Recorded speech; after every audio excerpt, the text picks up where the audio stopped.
विश्व के प्रमुख दर्शन, अध्याय नंबर 3। तो दर्शन क्या होता है? दर्शन एक नज़रिया है, एक विचार है, दृष्टिकोण है। जैसे मैं आपसे पूछूं कि क्या भूत प्रेत होते हैं, तो आप में से कुछ कहेंगे हाँ जी होते हैं। कोई धार्मिक व्यक्ति होगा तो वो कहेगा भाई हाँ भूत प्रेत होते हैं।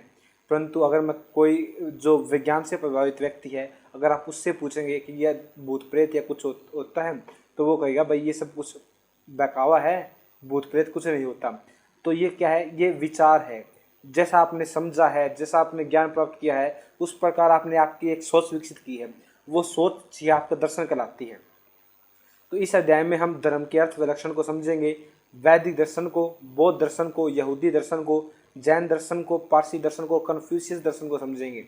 जो वैदिक दर्शन, बौद्ध दर्शन और जैन दर्शन है, ये 3 दर्शन इंडिया के हैं। परंतु जो ये यहूदी दर्शन है, कन्फ्यूशियस दर्शन और जो पारसी दर्शन है, वो आउट ऑफ इंडिया है, मतलब अदर कंट्रीज से रिलेटेड है।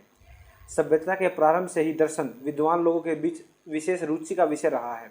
मीन्स जब से हमारा संसार शुरुआत हुआ है, हमारा मतलब इंसान का धरती पर उद्गम हुआ है, तब से विद्वान लोगों के बीच यह जो दर्शन है वो एक विशेष रुचि का विषय रहा है। अपने चारों ओर हो रहे परिवर्तनों व घटनाओं के बारे में सोचना, विचारना व चिंतन करना आदि काल से ही मानव का स्वभाव रहा है। भाई हमारे आसपास जो भी घटनाएं घटित हो रही है, जैसे हमारे आसपास देख लीजिए, समाज में जो भी घटना होती है, जैसे कोई भी हमारे न्यू में इससे घटना हुई है या कोई भी घटना घटित होती है, तो हम उसके ऊपर सोचते हैं, उसके ऊपर विचार बनाते हैं, उसके प्रति चिंतन करते हैं। तो यह प्राचीन काल से ही है और ये मानव का स्वभाव है। इस स्वाभाविक मानसिक प्रक्रिया से परम तत्व के यथार्थ स्वरूप की जांच, जीवन सत्य की खोज, जीवन की समस्याओं व उनके समाधान का विचार मनुष्य के मन में लगातार आता रहा है। जब हम सोचते हैं, विचार करते हैं, तो चिंतन करते हैं, तो इस मानसिक प्रक्रिया से परम तत्व मतलब परम पिता परमात्मा, वो असीम निरंकुश ईश्वर, निरंकुश शब्द थोड़ा सा नकारात्मक हो जाता है, इसलिए मैं शब्द यूज नहीं करूँगा, जो महामहिम है, जिनके जैसा कोई सर्वशक्तिमान नहीं है, उसके यथार्थ स्वरूप, उसके वास्तविक स्वरूप की जांच, हमारे जीवन के सत्य की खोज, जीवन की समस्याओं व उनके समाधान का विचार मनुष्य के मन में लगातार आता रहता है। और जब इसके ऊपर विचार करते हैं, सोच हमारी विकसित करते हैं, चिंतन करते हैं, तो हमारा एक दर्शन विकसित होता है। मैं क्या हूँ, कहाँ से आया हूँ, आत्मा क्या है, जीव क्या है, आत्मा शरीर से क्या संबंध है, मृत्यु के बाद कहाँ जाऊँगा। विचारों की इस प्रक्रिया ने धर्म, मजहब व पंथों को जन्म दिया। भाई हमारे दिमाग में जन्म से ही बहुत से प्रश्न विकसित होने लग जाते हैं। जैसे जैसे हम बड़े होते हैं, हमारे मन में ये प्रश्न उठते हैं कि मैं क्या हूँ, मैं कहाँ से आया हूँ, आत्मा क्या है, जीव क्या है। तो ये इन हमारे प्रश्नों का उत्तर धर्म देता है, मजहब देता है, पंथ देते हैं। और जब ये अलग अलग उत्तर मिलते हैं, कुछ लोग कुछ कहेंगे, कुछ लोग कुछ कहेंगे, तो इन्हीं अलग अलग विचारों से अलग अलग धर्मों, मजहबों और पंथों का जन्म होता है। इसने मनुष्य के जीवन दर्शन को विकसित करने में मदद की है। और ये जो धर्म है, मजहब है, पंथ है, इन्होंने मनुष्य के दर्शन को विकसित करने में मदद की है। भाई आप जिस मजहब को फॉलो करेंगे, जिस पंथ को फॉलो करेंगे, उसी प्रकार के आपका जीवन का दर्शन विकसित हो जाएगा। दर्शन सत्य एवं ज्ञान की खोज करता है। दर्शन के द्वारा कुछ तत्व व सिद्धांत प्रतिपादित होते हैं। भाई एक कोई दर्शन विशेष है तो उसके द्वारा कुछ तत्व व सिद्धांत प्रतिपादित होंगे। जैसे हिंदू धर्म में बहुदेववादी प्रथा है, मतलब एक से अधिक लोगों की पूजा, एक से अधिक देवी देवता की पूजा होती है। तो इस्लाम में एक ईश्वरवाद है। तो ये सिद्धांत है। दर्शन का जन्म अनुभव व परिस्थिति के अनुसार होता है।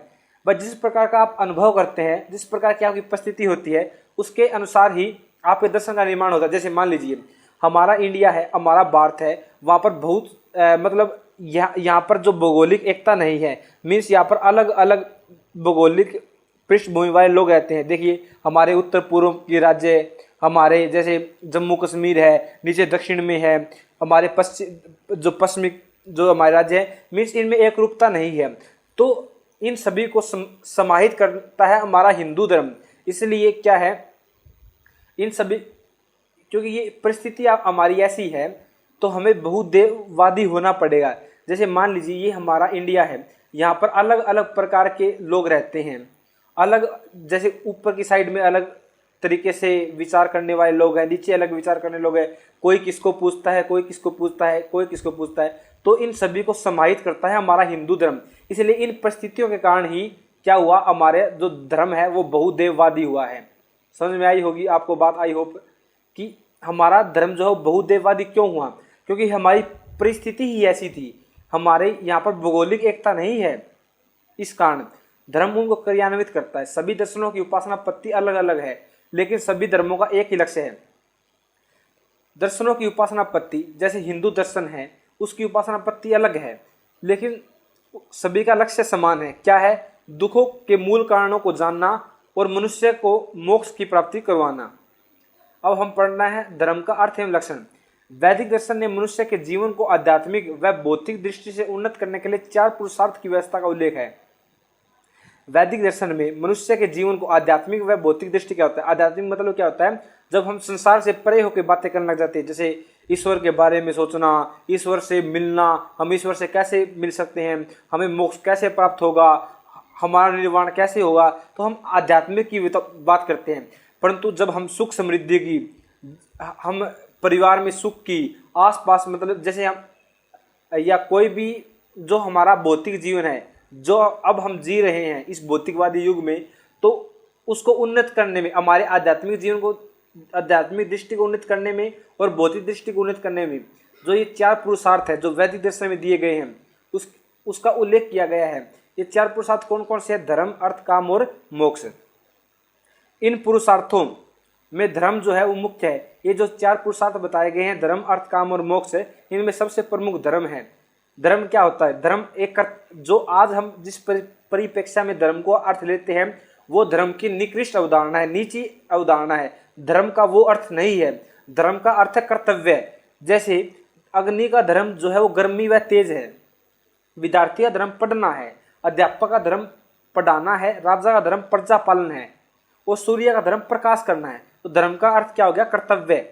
मनुष्य का नैतिक कर्तव्य ही उसका धर्म है। धर्म दृढ़ धातु से निकला जिसका अर्थ धारण करना। नियम को भी धर्म कहा जाता है।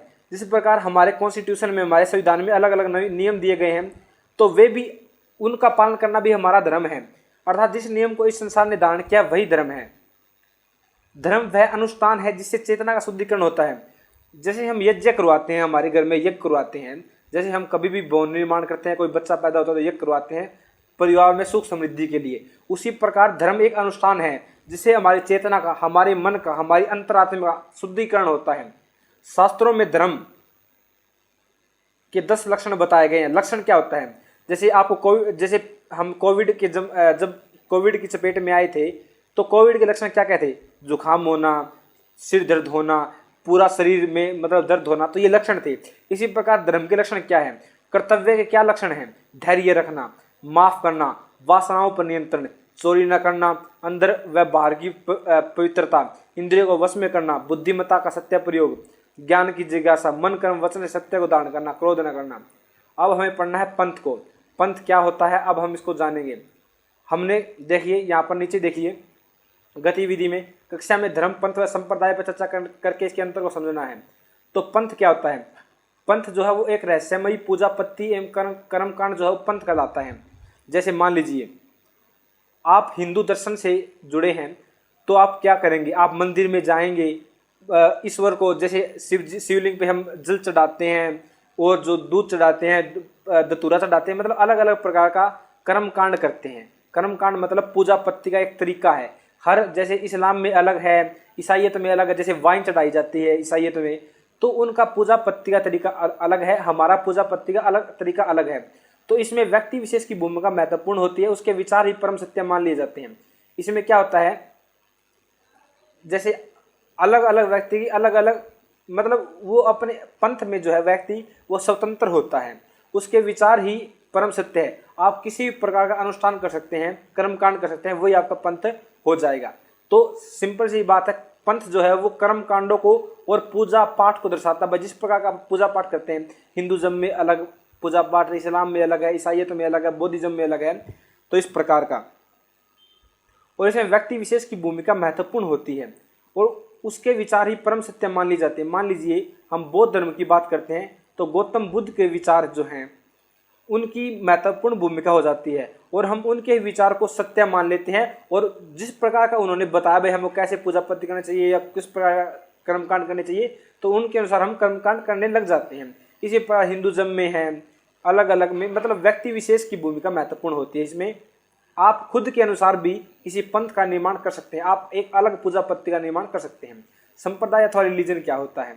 किसी विशेष समुदाय के अनुयायियों का हित चाहने वाला समूह संप्रदाय या रिलीजन कहलाता है। मान लीजिए इस्लाम, ईसाईयत, शैव, वैष्णव है।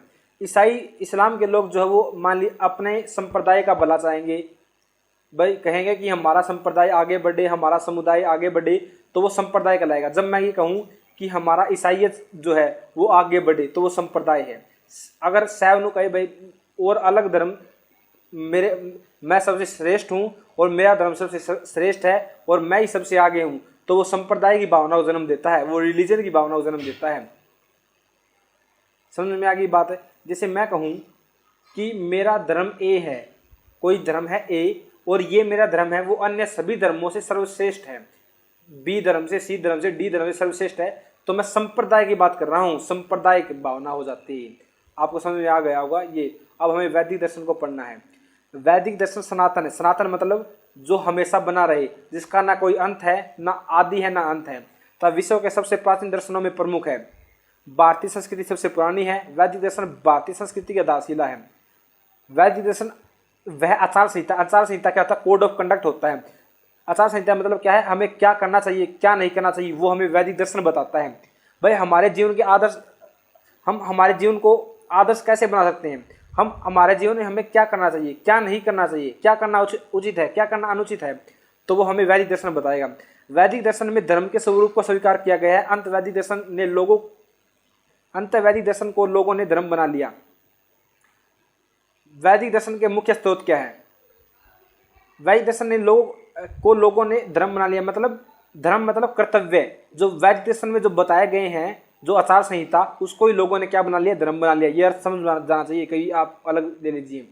दर्शन ये रहा, बौद्धिक एवं तार्किक चिंतन। दर्शन का मतलब क्या है? बौद्धिक एवं तार्किक चिंतन। दर्शन जो है दृश्य धातु से बना है, जिसका अर्थ है देखना, जानना या साक्षात करना। अपने चारों ओर होने वाली घटनाओं को जानकर बौद्धिक व तार्किक चिंतन करना दर्शन कहलाता है। सिंपल सी बात है, आप किसी चीज को देखते हैं, उसके प्रति आपके दिमाग में जिस प्रकार की विचार बनते हैं, धारणाएं बनती है।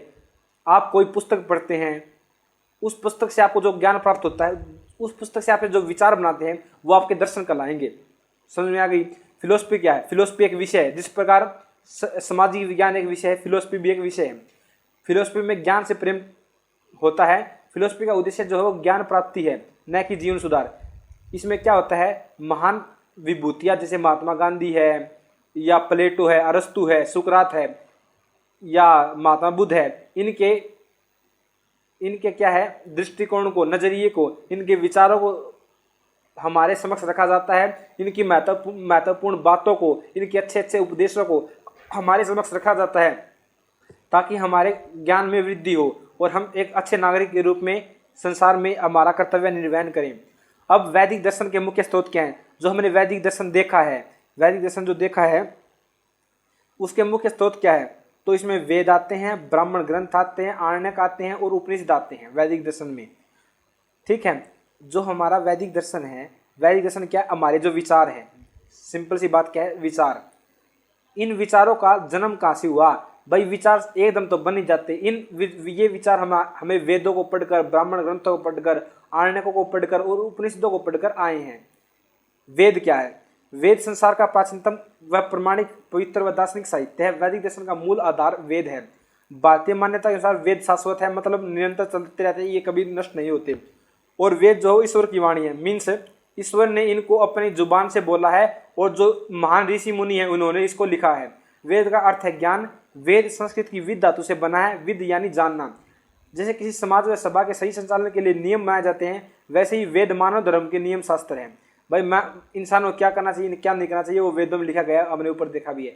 वेद 4 है। जैसे देखिए, आपकी सोशल साइंस की बुक है सामाजिक विज्ञान की, उसको एक बार हम वेद मान ले तो सोशल साइंस में 4 विषय है।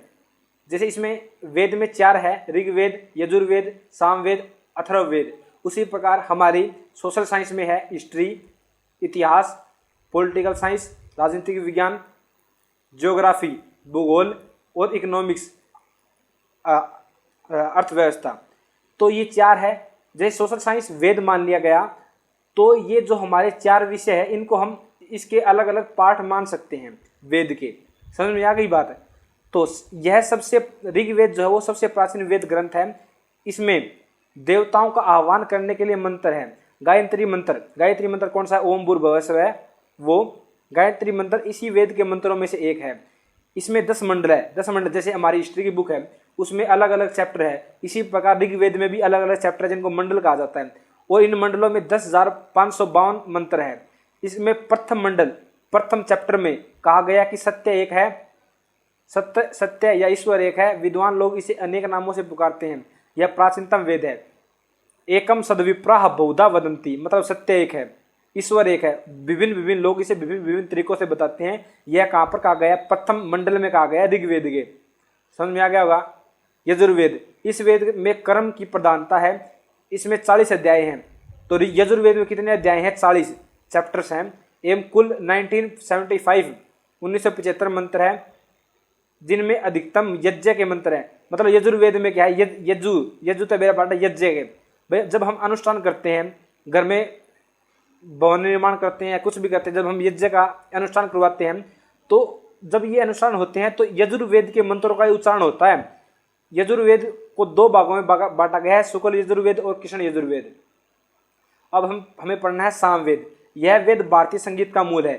जैसे हमारी जितनी भी वीणाएं हैं, वीणा है या फिर मुरली है या फिर तारवादन है या गिटार है, मतलब जितने भी हमारे प्राचीन वाद्य यंत्र है वो सभी यहाँ से निकले हैं। और हम जो लय बनाते हैं वो भी हमारे वेदों से ही है। ऋग्वेद में के मंत्रों का संगीतमय रूप है। ये जो ऋग्वेद के जो मंत्र है उनको संगीतबद्ध करने के लिए सामवेद की रचना हुई है। मतलब जो मंत्र उसमें है उनको उनको गाया जा सके, उसका वर्णन सामवेद में है। तो देवताओं की पूजा करने के लिए मंत्र शामिल है। इनकी संख्या 1875 है। सामवेद में अधिकतर ऋचाएं ऋग्वेद की ही है। मतलब सारी लगभग ऋग्वेद से ली गई है, परंतु उन्हें संगीत में डाल दिया गया। मतलब उनने संगीत के रूप में गास कहा हुआ। अथर्ववेद, यह वेद जन सामान्य से जुड़ी समस्याओं के समाधान व जीवन व समाज के नियमों का संकलन है। संकलन मतलब इकट्ठा किया गया। जन सामान्य से जुड़ी समस्याएं, जैसे इसमें क्या होता था? इसमें टोना टोटका जादू टोना की बात होती थी। जैसे अगर किसी का बच्चा बीमार हो जाता था तो उसमें अलग अलग कर्म कांड को बताया गया था। भाई अगर आप नींबू रख के कुछ भी, जो जिसको हम आज के टाइम पे 8 नंबर मानते हैं, जिसको हम जादू टोना मानते हैं, उसका वर्णन अथर्ववेद में है। अथर्ववेद में आयुर्वेद का विज्ञान, आयुर्वेद का वर्णन है, गणित का भी, विज्ञान का भी, कृषि विज्ञान का भी, समाजशास्त्र का भी, चिकित्सा विधि का भी। इसमें 5987 मंत्र हैं। अब हमें पढ़ना है ब्राह्मण ग्रंथ को। ब्राह्मण ग्रंथ जो है वो इन्हीं 4 वेदों पर आधारित है। ब्राह्मण ग्रंथ जैसे हमारी गाइड होती है, गाइड उसी रूप में ब्राह्मण ग्रंथ है। जो हमारे वेद थे वो पद्य में लिखे गए। जैसे हमारी कविताएं होती है वो पद्य में होती है, और जो हमारे पाठ होते हैं, पाठ है वो गद्य में होते हैं। तो जो ब्राह्मण ग्रंथ है वो गद्य में लिखे गए हैं और वेदों के मंत्रों का अर्थ करने में सहायक है। जो वेद के मंत्र हैं उनको हम ऐसे समझ नहीं सकते, उनका अर्थ निकालने में सहायक है। और इनमें देवताओं व यज्ञ की रहस्यमयी व्याख्या की गई। मतलब सिर्फ उनको ही सही अर्थों में समझाया गया, भाई उनको जन सामान्य लोग समझ सके। आरण्य ग्रंथ क्या है? आरण्य का मतलब होता है भाई वन में जाकर जब हम जिसका पाठ करते हैं वो। वानप्रस्थियों एवं सन्यासियों को आत्म तत्व व ब्रह्म विद्या के ज्ञान के लिए ये ग्रंथ ब्राह्मण ग्रंथ व उपनिषदों को जोड़ने वाली कड़ी है। कहने का अर्थ क्या है? जो लोग गृहस्थ जीवन छोड़ के वनों में चले जाते थे और जो सन्यासी थे उनको आत्म तत्व मतलब खुद को जानना व उस ब्रह्म की विद्या, उस परम पिता परमात्मा के बारे में ज्ञान प्राप्त करने के लिए जो आरण्य ग्रंथों की रचना की जाती थी। ये ग्रंथ जो थे वो ब्राह्मण ग्रंथ व उपनिषदों को जोड़ने वाली कड़ी है। मीन्स ब्राह्मण ग्रंथों को और उपनिषदों को एक साथ जोड़ते थे। ये आरण्य मतलब इनके बीच की सिस्टम है। उपनिषद क्या है? उपनिषद सबसे वेदों का सार है। मतलब इसका सबसे जो प्रमुख पार्ट है वेदों का वो उपनिषद है। वेदों से, उन 4 वेदों से अलग है ये बाद में रचे गए हैं। 4 वेद जो ऊपर हमने पढ़े उनके बाद में लिखे गए हैं। उपनिषद का अर्थ है गुरु के पास बैठकर शिक्षा प्राप्त करना, ब्रह्म जीव व जगत की ज्ञान। इसमें क्या होता है? जो हमारा जो परम पिता परमात्मा को कैसे प्राप्त करें, उनके हम मोक्ष कैसे प्राप्त करें, जीवन में क्या सत्य है, हमें कैसा आचरण करना चाहिए, उस सभी का उल्लेख उपनिषद में है। उपनिषद में हमें वैदिक दर्शन की विशेषताएं पढ़नी है। भाई क्या क्या मेन खूबी थी, तो वसुधैव कुटुंबकम और सर्वे भवन्तु सुखिनः। वसुधैव कुटुंबकम का मतलब है कि संपूर्ण पृथ्वी ही हमारा घर है, और सर्वे भवन्तु सुखिनः का मतलब है सभी लोग सुखी रहें। तो ये जो सभी विचार हैं वो हमारे उपनिषद से निकले हैं, इसलिए इन्हें वेदों का सार कहा जाता है। ये हमारी वेदों की विशेषता है, ठीक है। और क्या है इसके अंदर, इसमें प्रकृति पूजा का भी उल्लेख है, जैसे अग्नि, जल, पृथ्वी, वायु, आकाश जैसे प्राकृतिक तत्वों को स्वच्छ और सुरक्षित रखने की प्रेरणा मिलती है। तो मतलब एनवायरनमेंट का भी इसमें उल्लेख है। प्रकृति की प्रार्थना की प्रधानता है। बहुदेववाद और एकेश्वरवाद की अवधारणा, मतलब एक से अधिक देवताओं की पूजा भी होती है, और एक देवता की पूजा का भी इसमें वर्णन है। रीत का मतलब है नियम की अवधारणा, जैसे जिस प्रकार हमारा समाज संचालित होता है, इसमें कहा गया है रीत के तीन तरीके बताए गए हैं। एक ब्रह्मांड से रिलेटेड है कि ब्रह्मांड जितनी वस्तुएं हैं वो चलायमान है, चल रही है, गतिशील है। जैसे जितने भी पिंड है, उल्का पिंड है, या फिर हमारी पृथ्वी है, मंगल है, शुक्र है, बृहस्पति है, ये सभी चलायमान है, चल रहे हैं और अपने कक्ष पे घूम रहे हैं। ये रीत की अवधारणा हमें बताती है। दूसरा जो रीत की अवधारणा हमें बताती है कि हमें अच्छे आचरण करना चाहिए। सदाचार जो है उसका भी उल्लेख हमें रीत में मिलता है, और इसमें कहा गया है कि जिस प्रकार का कर्म मनुष्य करता है उसी प्रकार का फल उसे मिलता है। 4 पुरुषार्थ की अवधारणा इसमें है। यज्ञ व अनुष्ठानों की प्रधानता इसमें है। भौतिक जीवन के प्रति उदासीनता है। भौतिक जीवन मतलब ऐश्वर्य, आरामदायक जीवन, गद्दे पे सो, मौज उड़ाओ, फूल खाओ, जब तक जियो सुख से जियो, कर्ज लेके घी पियो, इसके प्रति उदासीनता, मतलब इसका घोर विरोध किया गया है इसमें। कर्म के आधार पर पुनर्जन्म के सिद्धांत की मान्यता है। वह जैसा कर्म करोगे अगला जन्म आपको ऐसा मिलेगा। अगर आप अच्छा कर्म करोगे तो आपको मानवीय जीवन मिलेगा। अंतिम लक्ष्य मोक्ष प्राप्ति कहा गया है। आत्मा की अमरता में विश्वास है। भाई आत्मा है वो कभी मरता जो है वो सिर्फ शरीर मरता है, आत्मा नहीं मरती। त्रिगुण के सिद्धांत की मान्यता।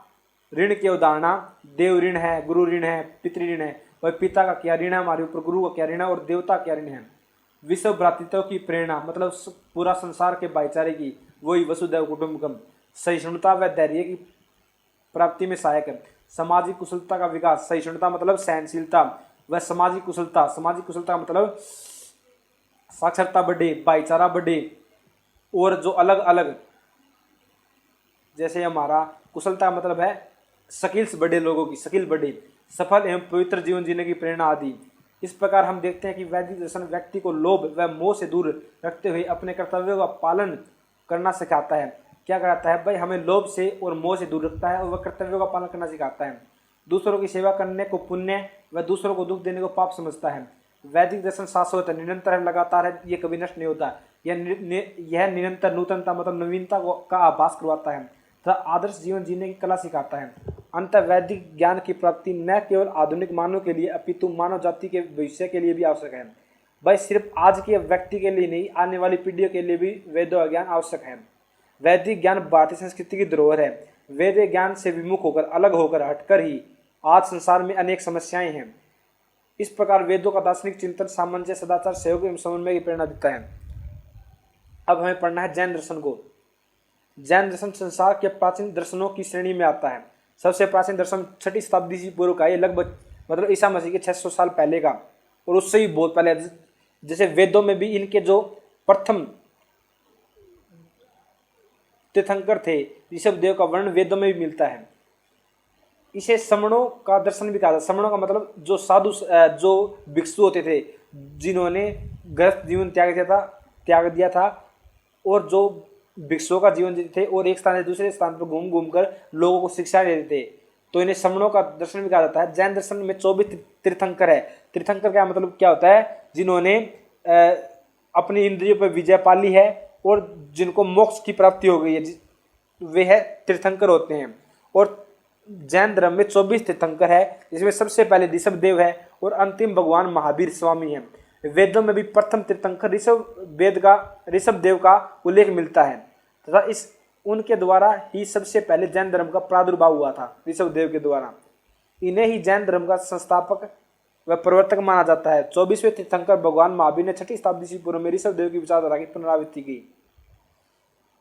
महावीर स्वामी 24वें तीर्थंकर महावीर स्वामी थे। इनका जन्म 599 ईस्वी पूर्व में वैशाली, जो आज का बिहार है, उसके कुंड ग्राम में हुआ था। इनके पिता का नाम सिद्धार्थ था, जो ज्ञात्री कुल के सरदार थे, तथा माता का नाम त्रिशला थी, जिसका लिच्छवी राजा चित्त की बहन थी। जो महावीर की पत्नी का नाम यशोदा। महावीर का बचपन का नाम वर्धमान था। बचपन में बहुत ही वीर स्वभाव के थे, इसलिए इनका नाम महावीर पड़ा। महावीर स्वामी राज परिवार से संबंधित थे। 30 वर्ष की अवस्था में वे राजसी वैभव व सारे सुख छोड़कर ज्ञान की खोज में निकल पड़े और जंगल में 1 साल वृक्ष के नीचे बैठकर भोजन पानी के बिना वर्षों तक तपस्यारत रहकर सच्चे ज्ञान की प्राप्ति की। महावीर जी का मानना था कि शरीर को दुख देकर ही क्या है परम ज्ञान को प्राप्त किया जा सकता, मतलब कठोर तपस्या ही परम ज्ञान की प्राप्ति का एकमात्र साधन है। जैन दर्शन की उत्पत्ति। जैन उन्हें कहते हैं जो जिन के अनुयायी है। जिन मतलब आगे देखना है, जिन शब्द जो जी धातु से बना है, जिसका अर्थ है जीतना। बस जिन लोगों ने इंद्रियों को जीत लिया है वो ही क्या है, जैन है, इंद्रियों पर काबू पा लिया है। जैन दर्शन के त्रिरत्न। भाई हर एक धर्म में क्या कहा गया है, मोक्ष प्राप्ति की बात की गई है। तो मोक्ष प्राप्ति का कोई साधन भी होगा, वो मोक्ष प्राप्ति का साधन ही त्रिरत्न में बताया गया। त्रिरत्न कौन कौन से? सम्यक दर्शन, सम्यक ज्ञान, सम्यक आचरण। सम्यक मतलब होता है उचित।